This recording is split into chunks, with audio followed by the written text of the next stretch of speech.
From JBS Studios in Greater New York, this is the JBS News Update with Teisha Bader. I'm Teisha Bader with the JBS News Update for Friday, November the 10th, 2023. The IDF announced 2 casualties today during the Gaza ground operation. They are 21-year-old Staff Sergeant Gilad Rosenblit and 21-year-old Staff Sergeant Yonatan Yitzchak Semo.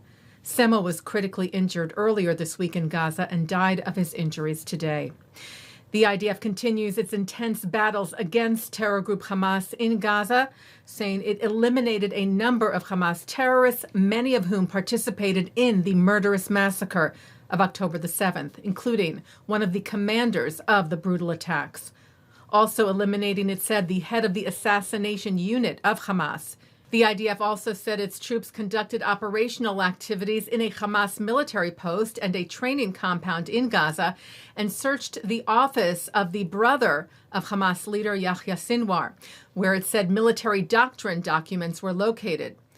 Dozens of weapons were seized, including missiles, UAVs, maps, communication devices, mortars, attack drones, and technological assets. And the IDF said approximately 30 terrorists were eliminated. The IDF shared today that tens of thousands of Gazan civilians were moving to the southern part of the Gaza Strip for their safety for the 6th consecutive day, moving through the IDF evacuation corridor, which has extended its hours for these humanitarian pauses. 2 people were hurt in Tel Aviv today during a barrage of rocket fire from Gaza. One woman was moderately injured, apparently by a piece of shrapnel from the interception of a rocket that hit her car, and one person lightly wounded also by falling shrapnel. This is the first rocket fire targeting the Tel Aviv area since Tuesday night. 4 IDF soldiers were seriously injured on Israel's northern border.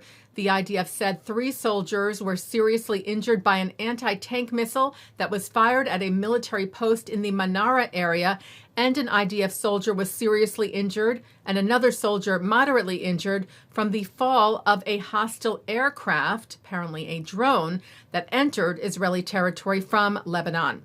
The IDF in response was attacking a series of targets of the terrorist organization Hezbollah. The wife of Israeli Prime Minister Benjamin Netanyahu, Sara Netanyahu, met yesterday with family members of hostages being held by terror group Hamas in Gaza, where the Prime Minister's office said she listened to their stories of immense suffering and reiterated the Prime Minister's stance that there will be no ceasefire without the release of the hostages, telling the families, "My heart is with you. All of our hearts are with you. I promise you that I will convey your feelings and your requests to the Prime Minister, and I promise you that he will do everything to bring our hostages, your loved ones, safely back home." Well, in a symbol of unity between Jews and Arabs in Israel against terror, this week Israeli soccer teams from the Arab towns of El-Fachem and Kfar Qasem began a friendly soccer match on Tuesday with a moment of silence for the victims of the October 7th Hamas massacre.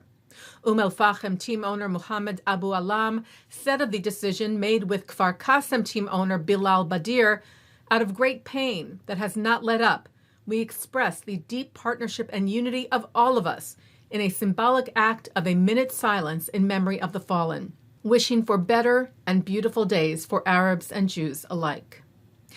Taking a look now at our programming for tonight on JBS for Friday, November the 10th. Live Shabbat services are coming up at 6 o'clock from New York City's Central Synagogue, followed by Shabbat services from the Hampton Synagogue. At 8:30, it's the film Kinderblock 66, Return to Buchenwald, a documentary about 4 men who survived the concentration camp as children and returned for the 65th anniversary of their liberation. At 10, Rabbi Emil Hirsch looks to the Torah for reasons yet to believe in humanity's righteousness, even while contemplating the unfathomable brutality of October the 7th. At 10:30, it's a replay from the Hampton Synagogue, followed by a replay from Central.